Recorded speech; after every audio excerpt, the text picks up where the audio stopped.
যে সমাজে মানুষকে দ্বীনের কথা বলতে গেলে বিরিয়ানি রান্না করে আনতে হয়, এই পরিস্থিতিতে দ্বীনের প্রসারের টপিক কি হবে সেটা বলা কঠিন। যে সমাজের প্রত্যেকটা মানুষ চায় সামনের লোকটা ভালো হয়ে যাক, আমি হব, এমন পরিস্থিতিতে কি সাবজেক্টে আলোচনা হবে নির্ধারণ করা অত্যন্ত জটিল। যে সমাজে যদি এখন বলি দাড়ি কাটা হারাম, শুক্রবার আল্লাহর জমিনে যে কটা দিন আছে, ইয়মুল জুমা, জুমার দিন সবচেয়ে উত্তম দিন, তুমি ওই দিনটাকে নির্বাচন করো দাড়ি শেভ করার জন্য,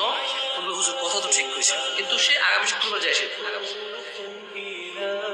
এমন যুবক এবং এমন মুসলিমদের সামনে কি টপিকে আলোচনা হবে যে দাড়ি কাটা হারাম আপনি বলবেন, আপনাকে বলবে আপনি একদম ঠিক কথা বলছেন, পরের শুক্রবারে যে সে দাড়ি কাটবে,